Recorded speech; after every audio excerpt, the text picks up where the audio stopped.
दोस्तों, राजस्थान में बीजेपी नेता की वजह से एक साधु की जान चली गई। जी हां, लेकिन सुर्खियां आपको मिलेंगी कि कांग्रेस ने राम मंदिर के फैसले वाले दिन आखिर काले कपड़े क्यों पहन लिए। क्या काले कपड़े पहनने पर भी अब बैन लग गया है? क्या काले कपड़े पहनने से भी अब आका जी को दिक्कत होने लगी है? ये सब सवाल सोशल मीडिया पर आपको मिल जाएंगे। लेकिन जिस तरीके से अब काले, लाल, पीले, हरे, नीले कपड़ों को लेकर मीडिया नाचने लगा है, उनसे उम्मीद करना बिल्कुल बेईमानी लगता है कि वो कोई खबर आपको दिखाएंगे भी। बहरहाल, एक बीजेपी नेता की वजह से एक साधु को अपनी जिंदगी खत्म करनी पड़ी, क्योंकि बीजेपी नेता ने इतना ज्यादा उस पर दबाव बनाया, वो भी आपको बताएंगे। लेकिन एक घटना इत्तेफाक हो सकती है, दो हो सकती है, लेकिन सारी की सारी घटनाएं महज इत्तेफाक नहीं हो सकती, जिनमें बीजेपी के नेताओं, आईटी सेल वालों के नाम सामने आते हैं और उसके बाद बीजेपी की तरफ से पल्ला झाड़ लिया जाता है। और अब फिर एक ऐसी ही घटना सामने आई है जिसके बाद बीजेपी के नेता एक बार फिर से घेरे में आ गए हैं, क्योंकि साधु ने जो अपनी चिट्ठी में खुलासा किया, उसके बाद बीजेपी के नेता पूरी तरह से घिर गए हैं। लेकिन अफसोस, फिर से बीजेपी की तरफ से किनारा कर लिया जाएगा क्या?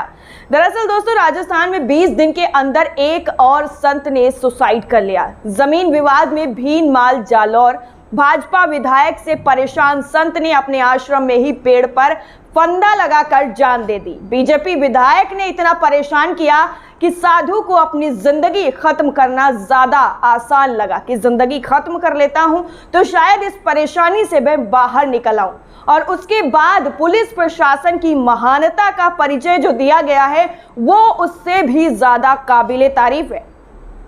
48 घंटे तक, जी हां, 48 घंटे तक जो शव है वो पेड़ पर ही लटकता रहा और चिट्ठी को सार्वजनिक नहीं किया जा रहा था पुलिस वालों की तरफ से, जिसके बाद जो स्थानीय लोग हैं उनके द्वारा पुलिस पर दबाव बनाया गया कि उस चिट्ठी को, जो आखिरी चिट्ठी थी, उसको सार्वजनिक करो, उसके बाद ही शव को नीचे लाया जाएगा।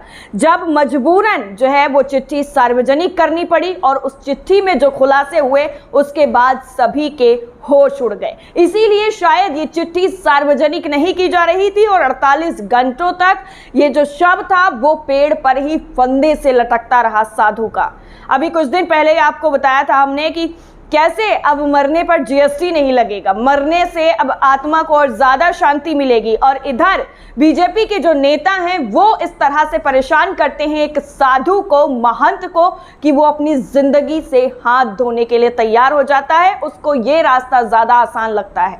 वो ये बताना चाहता है कि आज किस तरह की जो तानाशाही हो गई है वो जो है दूसरे की जिंदगियों को खतरे में डाल रही है। साधु ने ये कुछ किया, लेकिन खबर आपको कहीं पर भी नजर नहीं आएगी। ना गोदी मीडिया इस पर सवाल उठाएगा, ना कहीं और ये सवाल पूछा जाएगा। लेकिन हम आपको एक एक चीज बताएंगे और चिट्ठी में क्या लिखा हुआ है जिसके बाद सबके होश उड़ गए हैं, वो भी आपको बताएंगे। आपको बता दें कि इससे पहले भी आश्रम के दूसरे साधुओं और ग्रामीणों ने सुसाइड नोट, जो आखिरी चिट्ठी थी, उसको जो सार्वजनिक करने की मांग की थी, लेकिन पुलिस प्रशासन जिस तरह से लगातार इनकार करता रहा और बॉडी को नीचे ना उतारने की ये सबसे बड़ी वजह थी। मामला जो है वो जालौर जिले के राजपुरा गांव का है। यहाँ हनुमान आश्रम के साधु रविनाथ महाराज, जिनकी उम्र 60 साल की थी, गुरुवार देर रात आश्रम में सुसाइड कर लिया था। शव शनिवार सुबह करीब 10:30 बजे उतारा गया। इससे पहले शुक्रवार रात को करीब 8 बजे विधायक पूरा राम चौधरी सहित 3 लोगों के खिलाफ जाति सूचक शब्द कहने और धमकाने का मामला दर्ज किया गया है। आपको बता दें, ये पूरा का पूरा जो विवाद है वो साधु और बीजेपी नेता के बीच चल रहा था, वो जमीन को लेकर था। आश्रम और सुंधा माता सड़क के बीच भीनमाल विधायक पूरा राम चौधरी की 20 बीघा जमीन है। इस जगह विधायक चौधरी का रिजॉर्ट प्रसारित है। जमीन करोड़ों की बताई जा रही है। अगर जमीन की 4 दीवारी बनाई जाती है तो सड़क से आश्रम जाने का रास्ता बंद हो जाता है। पिछले 2 दिनों से इस जमीन की पैमाइश की कार्रवाई की जा रही थी और ये पूरा मामला जो है इसी जमीन से जुड़ा हुआ था, क्योंकि आश्रम तक जाने का रास्ता बंद हो जाता। बताया भी जा रहा है कि रास्ता बंद होने और विधायक की दादागिरी से परेशान संत रविनाथ ने सुसाइड कर लिया। जसवंतपुरा एसडीएम राजेंद्र सिंह ने अब ये बताया है कि हमने आश्रम तक रास्ता देने की बात मान ली है। आखिरकार संत ने जो कुर्बानी दी वो जो है सही साबित हुई। प्रशासन और साधु संतों के बीच बनी सहमति के बाद श्री बालाजी हनुमान जी आश्रम तक जाने के लिए प्रशासनिक अधिकारियों के तौर पर रास्ता देना पड़ेगा। आश्रम और सड़क के बीच विधायक की ओर से खुदवाई गई खाई को रेती से भरा जाएगा। जसवंतपुरा थानाधिकारी मनीष सोनी ने बताया है कि संत के भतीजे बाबू राम ने विधायक पूरा राम चौधरी, ड्राइवर धन सिंह और बीजनाथ उर्फ छोगा राम के खिलाफ साधु को धमकाने, जाति सूचक शब्दों से प्रताड़ित करने और मारपीट करने का मामला दर्ज कराया है। आखिरकार संत ने जो कुर्बानी दी, अपनी जान गंवाकर जिस चीज की आवाज उठाई वो मुकम्मल हो गई और मामले में अभी तक कोई गिरफ्तारी नहीं हुई है। एक और महानता का सबूत। इससे पहले आपको बता दें कि दिवंगत संत रविनाथ महाराज का वास्तविक नाम वगताराम मेघवान निवासी पंसेरी है। उनकी पत्नी जो है वो कालीबाई है। बच्चे नहीं होने पर 20 साल पहले दोनों ने संन्यास ले लिया।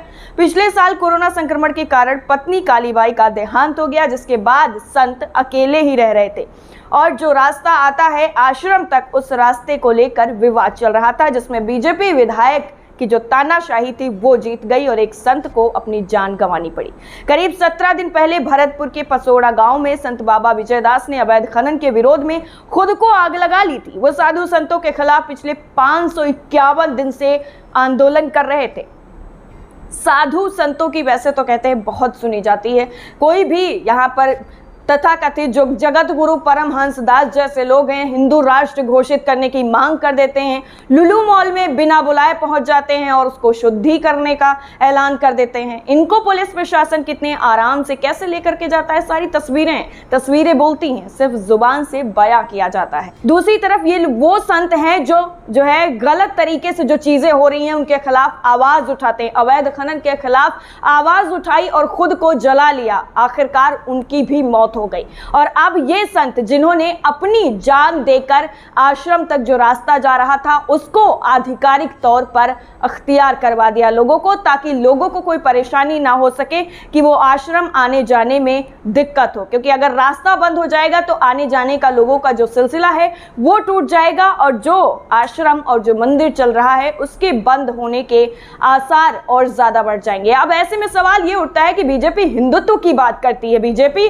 साधु संतों की बात करती है, बीजेपी भगवा की बात करती है, लेकिन अब क्या बीजेपी इन जो है विधायक हैं, बीजेपी के ही विधायक हैं, इन पर कोई लीगल तरीके से कार्रवाई होगी? क्योंकि मुकदमा दर्ज कर लेना काफी नहीं होता है, ये सिर्फ और सिर्फ एक तरीके से गुमराह करने का पूरा जो है षड्यंत्र होता है कि मुकदमा दर्ज कर लिया गया है और उसके बाद कार्रवाई की जाएगी, लेकिन कार्रवाई के नाम पर ना आज तक नुपुर शर्मा का पता चला है और ना ही कोमल का पता चला है। जिन लोगों ने सीधा सीधा कानून प्रशासन की धज्जियां उड़ा दी उन लोगों को पकड़ने में नाकाम रहते हैं, और जो एक छोटी सी पोस्ट कर देता है उसको 24 घंटे भी नहीं लगते हैं, उठाकर जेल की सलाखों के पीछे डाल दिया जाता है। दोस्तों, साधु की जो मौत हुई है, आत्महत्या जो की है उन्होंने, वो तो सफल हो गई, लेकिन क्या उनको इंसाफ मिलेगा? जिन लोगों ने उनकी जान लेने के लिए उनको उकसाया था, क्या उन लोगों के खिलाफ लीगल कार्रवाई होगी? इसका जवाब सभी जानना चाहते हैं। फिलहाल इस रिपोर्ट को लेकर आपकी राय क्या है, कमेंट सेक्शन में जरूर बताइएगा। जय हिंद।